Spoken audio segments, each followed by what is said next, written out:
오늘 말씀은 누가복음 19장 1절에서 10절까지입니다.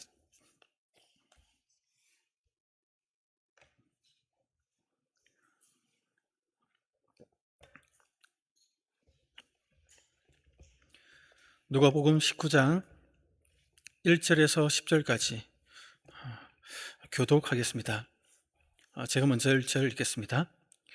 예수께서 여리고로 들어가 지나가시더라.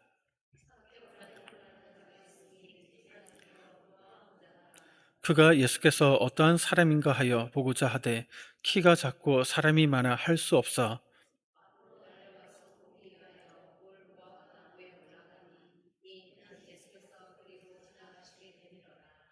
예수께서 그곳에 이르사 쳐다보시고 이르시되 삭개오야 속히 내려오라. 내가 오늘 내 집에 유하여야 하겠다 하시니 무사람이 보고 수군거려 이르되 저가 죄인의 집에 유하러 들어갔도다 하더라.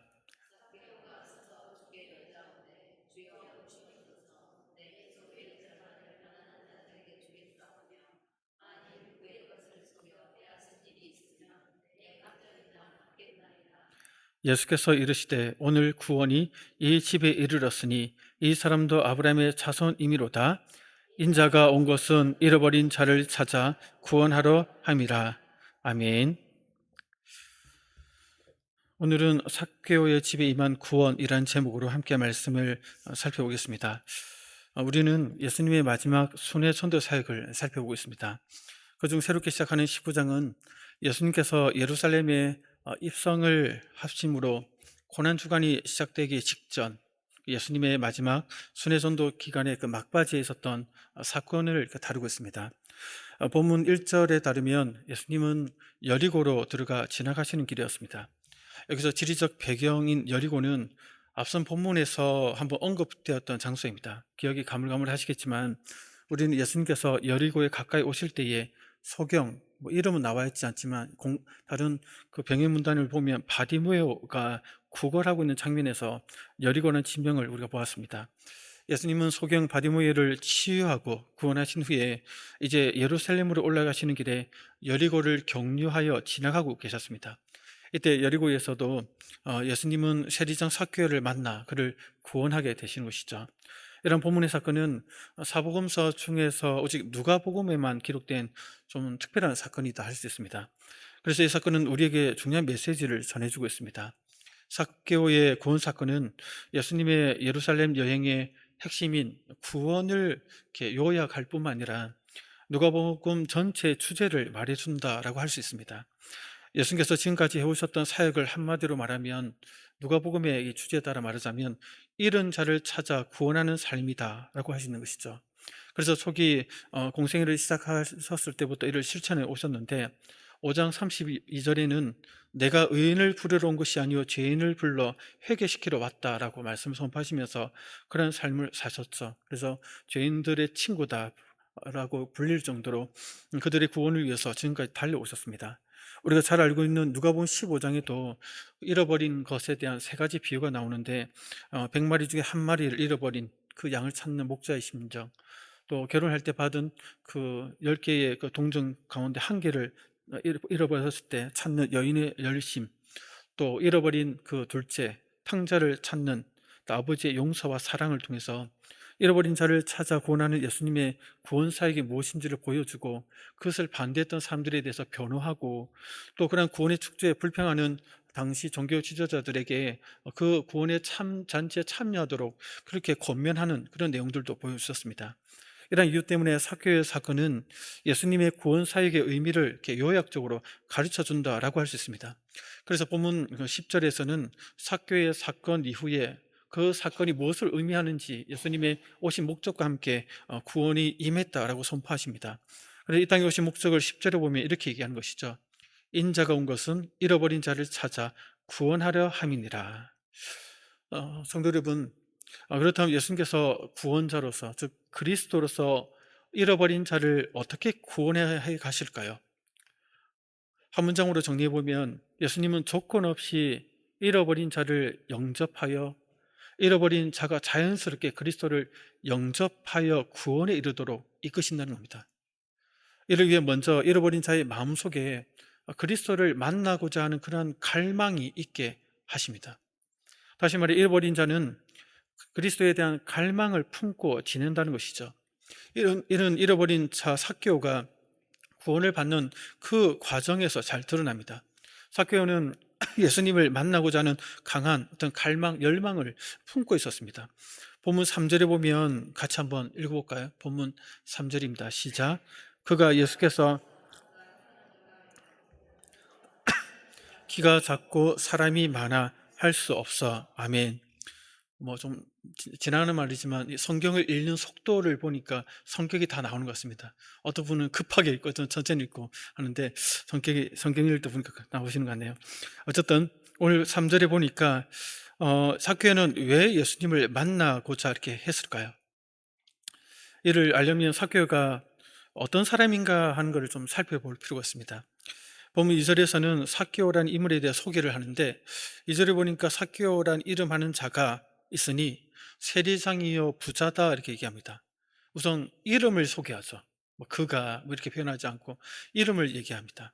이 이름의 뜻은 깨끗한 자, 의로운 자라는 뜻입니다. 그러나 사실 삭개오는 이런 이름의 뜻대로 순결한 삶, 하나님 보시기에 의로운 삶을 살지 못하고 있었습니다. 정반대의 삶을 살고 있었죠. 왜냐하면 그의 직업이 당시 사람들이 부정하게 여기는 허가받은 도둑, 세리장이었다는 데서 잘 드러나고 있습니다. 당시 여리고는 세금을 거두는 관리들이 로마로부터 파견되어 늘 머물러 있었던 장소였습니다. 그 세관원들은 요단강 동편 지역에서 유다 땅으로 들어오는 물품에 대해서 통관세를 받는 일을 하였습니다. 우리가 여호수아서를 보면 요단강을 건너 제일 먼저 정복한 땅이 여리고였죠. 그러니까 여리고를 정복한단 말은 요단강에 제일 가깝다는 것입니다. 요단강 동편에서 건너오는 그 물품에 대해서 그 세관이 자리 잡고 통관세를 받는 그 일을 세리들이 하였습니다. 삭개오는 그런 일을 하는 자 중에서 우두머리였죠. 그래서인지 삭개오는 부자였다라고 소개합니다. 당시 유대인들 대부분이 식민지 생활로 인해서 로마의 정부를 지배를 받고 있지 않습니까? 무고한 과도한 세금도 냈고 가난한 생활을 하던 것과 대조적으로 그의 재산은 아주 많았던 것입니다. 동시에 그가 이렇게 부자가 될 수 있었던 것은 부정직한 방법으로 그 부를 축적했다는 것을 이렇게 암시하고 있는 것입니다.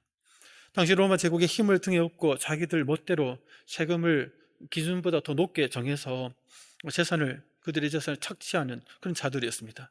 그래서 유대인들은 세리를 매국노와 창기에 버금가는 죄인으로 취급하였습니다.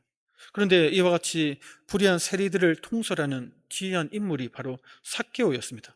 앞서 말씀드렸듯이 삭개오라는 이름은 깨끗한 자, 의로운 자인데 아마 그의 부모는 하나님과 또 사람 앞에서 깨끗하고 옳은 삶을 살아라라는 의미로 지어졌을 것입니다. 우리도 부모로서 그렇게 자녀의 이름을 짓지 않습니까? 그러나 삭개오는 그 아름다운 이름과는 정반대의 삶을 살았던 것이죠. 떠밀렸다기보다는 그가 선택한 삶이지 않았나 생각이 듭니다. 로마의 식민지가 되어 학대받고 착취당하는 자기 민족과 함께 고난받는 삶을 살기보다는 차라리 손가락질을 당하더라도 자기의 사리사욕을 채울 수 있는 동족의 피를 빠는 세리의 길을 그가 택했던 것으로 보여집니다. 그리고 세리장까지 이렇게 올라갔던 것이죠. 최고의 자리. 성도 여러분, 삭개오는 이렇게 아마 돈만 많으면 그가 가장 행복해질 수 있을 걸로 여겼던 것 같습니다. 그러나 그는 원하는 부자는 됐지만 어떻게 보면 모든 것을 잃어버린 불행한 자가 되었다는 것이죠. 자신의 양심을 잃고 하나님을 잃고 이웃을 잃어버린 자였습니다. 돈은 많지만 하나님과 이웃과 자신을 잃어버렸던 어떻게 보면 가장 비참한 자라고 할 수 있습니다. 그의 집에 찾아오는 자는 뭐 돈을 빌려다는 사람 외에는 찾아오는 사람이 거의 없었겠죠. 왜냐하면 언제나 죄인으로 지목받았고 사람들의 깊이 대상 1호였기 때문에 그렇습니다. 이렇게 볼 때 삭개오는 구원과는 거리가 먼 생활을 하고 있었습니다. 불의한 방법으로 재물을 모아 겉으로는 부자가 되었지만 그의 내면은 잃어버린 자가 된 것이죠. 그런데 놀라운 사실은 잃어버린 이 자였던 삭개오의 내면에 예수님을 만나고자 하는 어떤 갈망이 있었다는 겁니다. 그 갈망은 구원의 여정 가운데 첫 발을 내딛게 만들었습니다. 앞서 읽었던 3절을 다시 보면 그가 예수께서 어떠한 사람인가 하여 보고자 하되 이렇게 얘기합니다. 예수님에 대한 갈망. 여기서 삭개오는 예수님에 대한 관심이 정말 많았다는 것을 보여줍니다.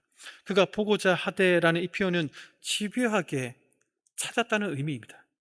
비록 그가 키가 작아 사람들 앞에서 예수님 보기 힘든 어려움이 있었고 또 주변 사람들도 너무 많아서 환경적으로 난관이 있었지만 그럼에도 불구하고 예수님의 얼굴을 보고자 어떻게 하든 보고자 애를 썼다는 것입니다. 하지만 여기서 삭개오가 왜 굳이 예수님을 집요하게 보려고 했는지에 대해서는 성경에서 언급하지는 않습니다.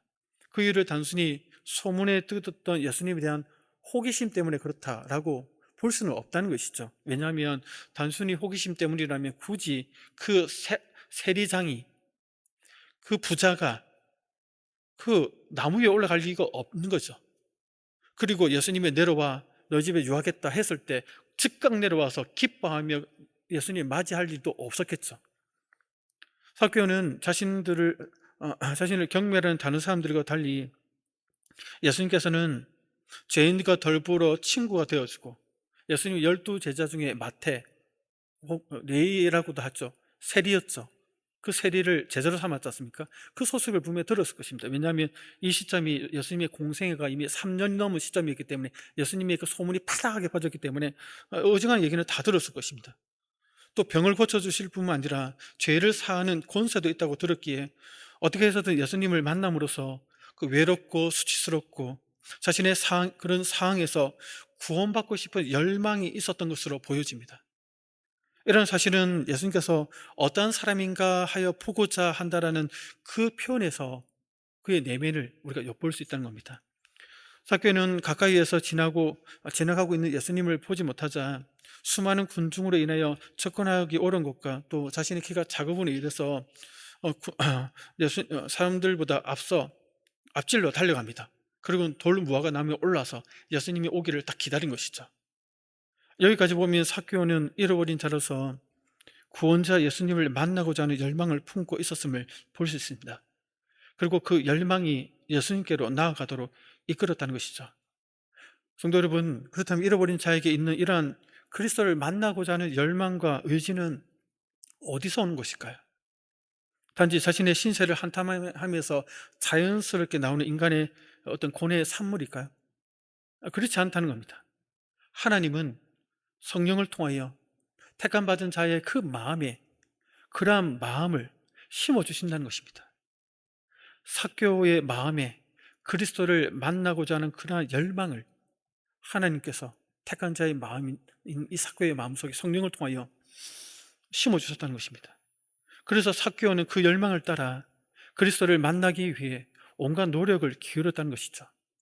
이와 같은 그리스도께 대한 열망은 하나님이 택함받은 자에게 주시는 은혜라는 것을 우리가 발견하게 됩니다. 아무에게나 그런 마음과 의지가 생기는 것이 절대로 아닙니다. 우리가 매년 사랑나는 축제를 하지만 그 과정에서 이런 사실을 발견하게 됩니다. 물론 우리가 100% 이렇다라고 판단할 수는 없지만 택함받은 자의 마음속에는 그리스도를 만나고자 하는 어떤 갈망이 있다는 것을 보게 됩니다. 그래서 그의 표정, 그의 태도, 그가 임하는 그의 모습을 보면 평소와 다르다는 것을 우리가 감지하게 되는 것이죠. 나도 그랬기 때문에, 나도 그 경험이 있기 때문에. 그래서 우리의 초청과 그 갈망이 맞아떨어지면 자연스럽게 교회로 나와서 이 자리에 앉아 있는 것을 보게 됩니다. 그리고 거기서 맞지 않으면 좀 더 시간이 필요한 것이죠. 그래서 올해 안 되면 내년에도 도전하고 또 그 후에도 도전하고 계속 기도하면서 기다리는 것이죠. 하지만 그 갈망이 있다고 하여 그리스도를 곧장 만날 수 있다는 의미는 아닙니다. 그런 갈망과 의지를 통해 그리스도를 찾도록 만들지만 실제로 그리스도께서 먼저 찾아가 만나 주셔야 만날 수 있습니다. 예수님께서 먼저 찾아가 만나 주셔야 합니다. 잃어버린 자가 그리스도를 찾지만 잃어버린 자가 찾아내는 것이 아니라 주님께서 잃어버린 자를 먼저 찾아내신다는 겁니다. 다시 말해 예수님이 먼저 죄인을 찾아가 조건 없이 영접할 때에 이어서 죄인도 그리스도를 자연스럽게 그 은혜의 결과로 받아들이게 된다는 것이죠. 오늘 본문 5절 6절에서 그러한 전후를 잘 설명합니다. 우리 본문 5절 6절을 한번 같이 한번 읽어보겠습니다. 시작. 예수께서 그곳에 이르사 쳐다보시고 이르시되 삭개오야 속히 내려오라 내가 오늘 내 집에 유하여야 하겠다 하시니 급히 내려와 즐거워하며 영접하거늘. 아멘. 삭개오가 돌무화과 나무에 올라간 뒤에 그 장소에 오신 예수님은 그를 우러러 보십니다. 이때 영접하는 순서를 보십시오. 누가 먼저 영접하죠? 맞이합니까? 초청합니까? 예수님께서 삭개오를 쳐다보고 먼저 영접하시죠. 그것도 조건 없이 말이죠. 그래서 삭개오도 자연스럽게 예수님을 집으로 영접하게 됩니다. 상징적으로 이 영접이라는 것을 통해서 그 마음속에 구원이 어떻게 이루어지는지를 볼 수 있다는 겁니다. 이는 주어의 변화에서도 잘 드러납니다. 2절, 3절의 주어는 삭개오였지만 5절에서는 주어가 바뀝니다. 원래는 삭개오가 예수님을 보기 위해 이런저런 행동을 하다가 5절에서는 갑자기 예수님께로 주어가 바뀌면서 삭개오를 보십니다. 이처럼 주어가 바뀌는 것은 예수님은 자신을 보고자 하는 자보다 먼저 아시고 찾아오신다는 것이죠. 만나주신다는 것입니다. 그를 받아들인다는 것입니다. 그래서 예수님께서 주도적으로 삭개오에게 말씀을 하시는 것이죠. 삭개오야 속히 내려오라 내가 오늘 내 집에 유하여야 하겠다. 어떻게 예수님께서 그의 이름을 아시고 불렀는지는 알 수 없지만 이런 예수님께서 신적 능력으로 잃어버린 자를 아셨기 때문입니다. 그리고 그를 만나러 찾아오셨다는 것이죠. 예수님은 그를 하나님의 자녀로 받아들이시기 위해서 먼저 초청받지 않았음에도 불구하고 그의 마음을 앞질러서 내가 내 집에 머물러게 하겠다면서 그를 초청했다는 것입니다. 예수님의 요청에 삭개오는 급히 내려와 즐거워하며 영접하게 되는 것이죠. 이렇게 이루어지는 것입니다. 그래서 이제 둘러선 모인 무리들의 반응이 소개됩니다. 이 반응이 좀 살펴볼 필요가 있는 게 예수님이 그의 집에 하룻밤 묵겠다는 것이 어떠한 의미인지를 이들의 반응을 통해서 알 수 있습니다. 7절을 보면 무사람이 보고 수군거려 이르되 저가 죄인의 집에 유하러 들어갔도다 이렇게 얘기를 하죠. 여기서 무사람이라는 것은 모든 사람이라는 것입니다. 즉 그 여리고에 그 자리에 모인 그 광경을 지켜보는 모든 사람이 예수님이 삭개오 집에 들어가는 것에 대해서 도저히 받아들일 수가 없다는 것입니다. 납득할 수 없다는 것이죠. 이해할 수 없다는 것입니다. 당시 사람들은 세리를 우리가 앞서 얘기한 것처럼 로마의 하수인으로서 로마가 유대인을 지배하는데 한 부분을 감당하고 있는 그 조력자로서 반역자 내지는 변절자로 얘기했습니다. 또한 세리들이 이교도들, 로마인과 여러 이방인들을 만나기 때문에 의식적으로 보면 부정하다, 더럽다, 이방인들과 접촉하기 때문에 의식적으로 더럽다라고 여겨졌습니다. 그런데 예수님이 그런 더럽고 변절자고 하나님께 버림받았다고 여겨졌던 그 삭개오의 집에 방문한다는 것은 그냥 밥 한 끼 먹으러 가는 것이 아니라 잘 데 없으니까 그냥 여관처럼 하룻밤을 묵는다는 그런 의미가 아니라 그의 집에 구원을 가져다 준다는 상징적인 행동이었습니다. 이 사실을 알았던 모든 사람들은 구원을 상징하는 행동으로 삭개오의 집에 들어가 식탁 교제를 하는 그 예수님의 그 결정을 보고 행동을 보고 경악을 한 것이죠. 그래서 다들 모든 사람들이 다 받아들일 수가 없었던 것이었습니다. 하지만 삭개오 입장에서 예수님의 이런 행동은 정말 놀라운 은혜였습니다. 삭개오는 아직 예수님께 회개와 관련된 한마디도 한 적이 없었습니다. 또 나무 위에서 예수님을 믿겠다라고 신앙 고백을 한 적도 없었습니다. 예수님 아직 회개의 회자도 언급하지 않는, 꺼내지 않는 삭개오를 먼저 하나님의 자녀가 될 수 있도록 받아주신 것입니다. 그것도 조건 없이 먼저 영접해 주신 것이죠. 무조건적으로 구원의 선물을 먼저 딱 들고 보여주신 것입니다. 성도 여러분, 예수님이 조건 없이 삭개오를 먼저 영접해 주신 것은 무엇을 말하겠습니까? 구원은 인간의 자격이나 의로 이루어지는 것이 아니라는 겁니다. 오직 전적으로 하나님의 주권적 은혜로만 된다는 사실을 분명하게 보여줍니다.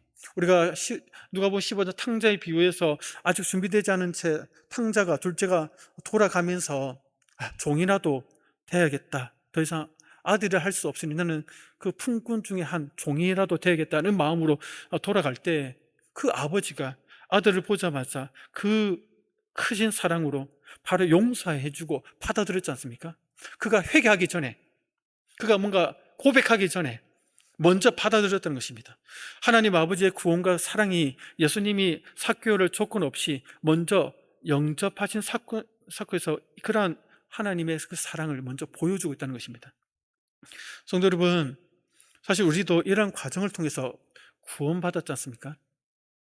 우리가 먼저 그리스도를 알고 찾아낸 것처럼 생각이 들지 몰라도 실은 그리스도를 찾는 열망을 우리에게 먼저 주셨고, 그리고 그리스도께서 먼저 우리에게 찾아와서 조건 없이 우리를 불러주셨기 때문에 구원을 받을 수 있었습니다. 먼저 회개했을 때 자녀 삼아주신 것이 아니라 조건 없이 먼저 용서하여 받아주셨기 때문에 자연스럽게 회개에 이르게 되었다는 것입니다. 성도 여러분, 우리는 하나님의 무한하신 자비와 용서심을 예수 그리스도를 통해 먼저 받았기에 회개도 할 수 있었고 하나님 자녀도 될 수 있었습니다. 그런데 때론 우리는 신앙생활을 오래 하다 보면 조건 없이 영접한 후에 회개에 이르는 이 과정을 무시하고 정반대로 사람들에게 요구할 때가 있다는 것입니다. 조건 없이가 아니라 조건 있는 영접을 하려고 할 때가 있다는 것이죠. 당신이 먼저 회개하고 그 죄에서 돌이키면 하나님께서 구원해 주실 것이다. 맞는 말 같은데 실제로 잃어버린 자를 찾아 구원하시는 주님의 방법과는 정반대로 말하는 것이죠. 저런 분은 우리 교회에 받아들이기가 어렵다. 저런 분은 우리 다락에 받아들이기가 힘들다. 조건을 달고 그 조건을 이룰 때 받아들일 수 있다라고 생각하게 된다면 우리는 어쩌면 율법주의에 빠진 자가 될 수 있습니다. 어쩌면 우리는 공로주의에 빠져 나도 마치 그렇게 구원받는 것처럼 내가 공로했다, 나도 그랬다, 당신도 그래야 된다라고 그런 공로주의에 빠져 있는지도 모릅니다. 그게 아니면서도 어쩌면 우리는 조건 없이 영접받은 은혜를 누리면서 다른 이들에게는 조건 있는 영접을 요구하며 그들의 구원을 막고 있는지도 모른다는 것입니다. 성도 여러분, 자신의 내면을 살펴보십시오. 조건 없이 영접할 때에 자연스럽게 회개에 이르러 구원을 받은 것을 추구하고 있는지, 아니면 조건을 따지며 먼저 회개하여 하면 구원에 이를 수 있다라고 하면서 구원의 문을 막고 있지는 않는지 자신을 살펴보기를 소원합니다. 우리 주님은 먼저 조건 없이 죄인을 영접하여 주셨고 그 결과 죄인이 그 은혜에 무릎 꿇고 회개에 이르게 된 것입니다. 이런 잃어버린 찾는 방법을 따라 영혼들을 대하기를 주의 이름으로 축복합니다. 이는 마지막 삭개오의 변화를 통해서 우리는 분명하게 발견하게 되는 것이죠. 삭개오는 조건 없이 영접을 받자 자연스럽게 회개에 이르게 됩니다. 8절에 보면 우리 8절을 같이 한번 읽어볼까요? 8절입니다. 시작. 삭개오가 서서 주께 여짜오되 내 소유의 절반을 가난한 자들에게 주겠사오며 만일 누구의 것을 속여 빼앗은 일이 있으면 내 갑절이나 갚겠나이다. 아멘. 이 장면은 삭개오가 사람들이 지켜보던 중에 또는 예수님께서 이미 삭개오 집안에 들어가셔서 음식을 먹던 중에 있었던 일이지 않나 생각이 듭니다. 삭개오는 일어서서 사람들의 관심을 이렇게 모은 다음에 중대한 선언을 하는 것이죠. 왜 그가 이런 선언을 하게 되었는지에 대해 성경에서는 언급하지 않습니다. 그러나 삭개오는 돌 무화과 나무 위에서 그리고 예수님을 영접한 자기 집에서 이미 자신의 과오를 회개하고 새 사람이 되어야겠다는 다짐을 했던 것으로 보여집니다. 그래서 그가 그 마음속에 결심한 회개의 구체적인 내용을 예수님께 말로 고백하고 있습니다. 먼저 삭개오는 가난한 자들에게 자신의 소유의 절반을 나누어주겠다 얘기를 하죠. 또한 만일 누구의 것을 속여 빼앗은 일이 있다면 내 갑절로 갚겠다 얘기합니다. 여기 누구의 것을 속여 빼앗다란 말은 예전 번역에 보면 토색했다 이렇게 표현하죠. 토색이란 말은 불법적으로 어떤 것을 밀수입하는 자들을 찾아내서 그들을 고발하는 일을 하는 어떤 공무원이 있는데 그 공무원이 밀수입하는 그 자들에게 겁을 주는 것이죠. 나한테 뇌물 바치면 내가 넘어가겠다. 그러면서 몰래 밀수입하는 자들의 돈을 받아서 당국에 고발하지 않고 그들을 짤고 이렇게 그런 사람들을 토색하는 자들이다 표현하는데, 여기 보면 삭개오가 만일 세리장이라는 지혜를 이용해서 탈법, 밀수를 하는 자들과 짜고는 그들을 눈 감아주면서 대가로 돈을 받은 것들이 있다면 거기에 대해서 4배로 갚겠다라고 얘기를 하고 있는 것입니다. 삭개오는 이러한 일에 대해서 율법에 의하면 부당한 것을 부당하게 남의 것을 취하였을 때 그것에 5분의 1만 더해서 배상하면 된다고 했는데, 그것을 넘어서서 양을 훔쳐 잡거나 팔았을 때에 배상하는 율법의 그 가장 센 이 적용해서 4배로 갚겠다라고 지금 얘기를 하는 것입니다. 이 같은 그의 태도는 예수님과 그 사람들 앞에서 도둑이라 고백하고 용서받기를 원하는 그의 마음을 잘 대변해 주고 있습니다. 아무도 상대해 주려고 하지 않았던 자신에게 다가와 이름을 불러주시고 친히 집에 들어와 구원을 선포하시는 구원의 상징적 의미를 보여주시면서 그것을 알게 하신 하나님 주님의 그 사랑 앞에서 삭개오는 자신의 부끄러운 죄인됨을 보게 된 것이죠. 이제 용서함을 받아 새로운 삶을 살고자 결단하게 된 것입니다. 삭개오가 진정으로 회개하였음을 확인한 예수님께서는 곧장 삭개오와 그의 가정에 구원이 임했음을 선포하십니다. 우리 9절에 보면 이렇게 얘기하죠. 예수께서 이르시되 오늘 구원이 이 집에 이르렀으니 이 사람도 아브라함의 자손이미로다. 아멘. 예수님께서는 삭개오야말로 참된 아브라함의 영적 자손이다 라고 선을 하심으로써 그가 참된 믿음을 가졌다, 구원에 이르렀다는 것을 확인시켜 주십니다. 삭개오가 회개한 바로 그날 그의 집에 그의 가족들도 삭개오의 영향을 받아서 다들 예수를 믿고 구원을 받게 되는 놀라운, 온 가족이 구원을 받는 일들이 이렇게 벌어지게 된 것입니다. 성도 여러분, 이렇게 구원의 선물을 값없이 받은 삭개오는 변화되었고 그 영향을 받은 가족까지 모두 다 구원에 이르게 되는 그 촉매자가 되었습니다. 이를 통해 우리는 분명히 알 수 있습니다. 구원의 선물을 먼저 값없이 받은 성도는 그의 생각과 삶이 완전히 변하게 된다는 것입니다. 삭개오의 경우는 극적인 변화를 맞이했지만 또 많은 분들은 극적이진 않지만 일상 속에서 소소한 변화를 경험하게 된다는 것이죠. 쉬거나 놀러 다녔던 일요일이 이제는 주님께 예배드리는 주일로 변화되고 자신의 경험과 생각이 기준이 되어 살다가 이제는 하나님의 말씀인 성경이 기준이 되어 살아가게 된다는 것입니다. 예전에는 자기를 위해 인생의 꿈을 펼쳤다면 이제는 주님의 나라와 의를 위하여 어떻게 하면 내 생을 이렇게 바칠 수 있을까, 드릴 수 있을까, 뭔가 보탬이 될 수 있을까, 이런 마음가짐으로 살아가게 됩니다.